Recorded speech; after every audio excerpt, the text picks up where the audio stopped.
ఎగసిపాటు ఏ చెయ్యి ఆపదనా తప్పటడుగని అలవా. Welcome to PJ movie makers. Next Harsha Sai ఏంటి 7 గత 7 days నుంచి ఇతని గురించే హల్చల్. అసలు ఏంటిది, ఏం జరుగుతుంది? Next watching. అండ్ చెడు చేసిండా, అతను ఏంటి, ఏం గేమ్ ఆడిండు, ఏంటిది అనేది ఇప్పుడే చెప్తా చూడండి. మన ఇండియా అండ్ మన తెలుగు ప్రజలకు ఒకే ఒకటి మనకి ఎమోషనల్ ఫీలింగ్స్ అనేది చాలా చాలా ఎక్కువ ఉంటాయి. ఎందుకంటే ఒక మంచి చేసిన ఒక పర్సన్ మంచి చేస్తుందంటే అతన్ని మనం దేవునిలాగా కొలుస్తాం. ఎందుకు అంటే సమాజానికి చాలా మంచి పని చేస్తుండు. అతన్ని దానికి ఒక దేవుని కన్నా ఎక్కువగా చూసుకుంటాం. ఆ ఎమోషన్స్ చాలా చాలా చాలా విలువైంది. ఇప్పుడు అక్కడ ఎమోషన్ ఇక్కడ ముచ్చరైంది. ఎందుకంటే ఆశిష్ అతను చాలా అంటే చాలా మంచి పనులు చేశాడు. పేదవాళ్ళకు చేశాడు. ఎంత మంచిగా అంటే చిన్న పిల్లలు కానీ పేదవాళ్ళకు కానీ పేదరికంగా ఉన్న ప్రతి ఒక్కరిని ఆదుకున్నాడు. అది మీ తెలుగు ప్రజలు అందరూ చూసారు. అందుకే ఈ రోజు అతను మన అందరికి గుండెల్లో దేవుళ్ళగా కొలుచుకోండి. సడన్ గా మనకి ఇప్పుడు ఎందుకు అందరికి ఎంత విలన్ గా అయ్యిండు అనేది ముచ్చట. నెక్స్ట్ గో చూడండి. ఫర్ ఎగ్జాంపుల్ నేను చెప్పా, నేను బెట్టింగ్ యాప్ లో ₹1 బరాబర్ అది నా వాల్యూ.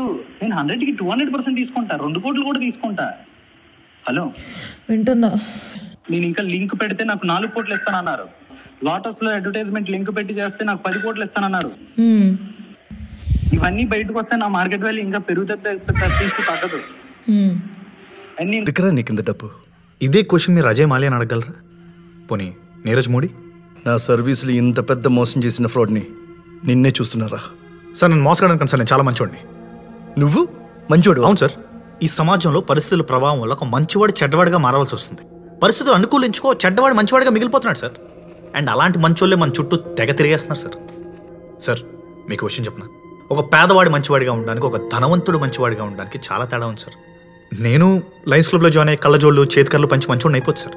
లేదా చారిటీ పేరుతో చిన్న చలవేంద్రం పెట్టి కూడా మంచివాడిని అయిపోతుంది సార్. మహా అయితే ₹150 కుండ, ₹20 మగ్గు, ₹10 గ్లాస్ సార్. అలాంటి మంచి నాకు వద్దు సార్. నేను ధనవంతుల్లా ఉంటూ మంచోళ్ళ ఉందాం అనుకుంటున్నాను సార్. తప్ప సార్?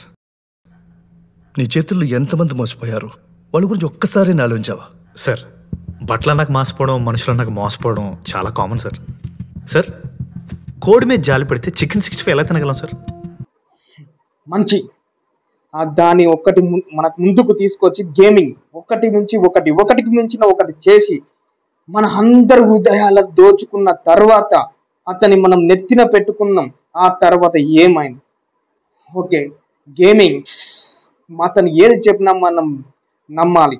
ఓకే, అలా మన మెంటాలిటీ మన అతని వాయిస్ వద్దని ఈ ప్రతి ఒక్క దాంతో మనం అంత ఇగ్నోసైబ్గా చేసేసాడు.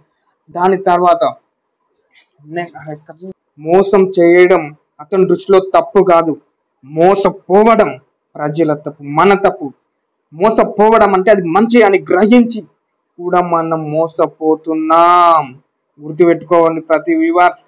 ఇక్కడ జరిగింది ఏంటంటే తప్పు అనే విషయాన్ని కూడా నీట్గా ఎంత క్లారిటీగా ఎంత పర్ఫెక్ట్గా చెప్పాడంటే ఇక్కడ ఎలాంటి తప్పు చెయ్యని వాడైతే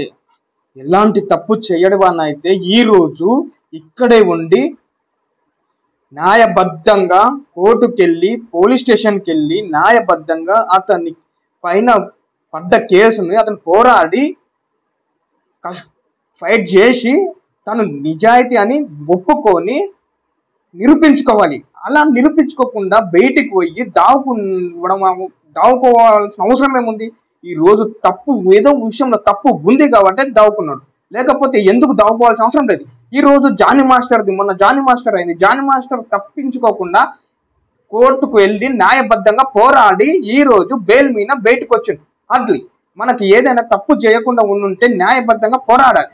దాగుడు మూతల దండా కోయ అనేది ఆడొద్దు. ఇక్కడ గేమింగ్ ఈజ్ దాగుడు మూతల దండా కోర అనే గేమింగ్ ఆడుతున్నాడు.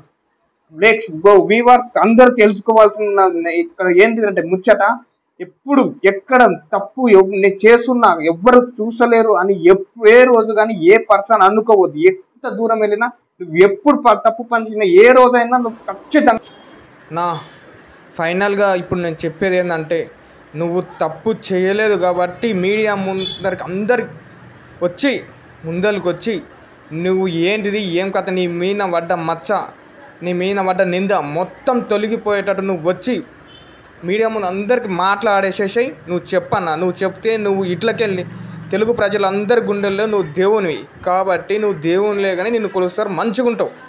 ఓకే, నువ్వు రావాలి, నీ తప్పు ఏమి లేదని ప్రజలందరికీ తెలివేటట్టు నువ్వు చెప్పుకో అన్న. ఇట్లా నువ్వు దావుకొని ఉన్నావు అనుకో, ఇవి నేను చెప్పిన నెగ్లెక్ట్స్ మొత్తం, ఇప్పుడు అన్ని పుకార్లు మొత్తము ఇవన్నీ నీ పైన స్పెండ్స్ మొత్తం ఇలాగే అవుతుంది. ఒకవేళ నువ్వు వచ్చి నిజాయితీ అసలు ఏమైంది ఏం కథ అని మొత్తం నువ్వు తెలిసి ప్రజలకు అందరికి తెలిసేటట్టు చెప్పినావు అనుకో, నేను ఎప్పటి కాదు ఎప్పుడు నువ్వు మా ప్రజలలో ఖచ్చితంగా గుండెల్లో ఉంటావు కాబట్టి నేను దేవునిలేగానే కొలుస్తారు. వన్స్ నువ్వు ఈయన చేసింది మొత్తం తప్పు అని ఈయన తెలిసింది అనుకో, నువ్వు చేసి నిజంగానే తప్పు చేసినావు అని తెలిస్తే అదే ప్రజలు ఎట్లా అయితే దేవునిలేగా కొలుస్తారో అదే ప్రజలు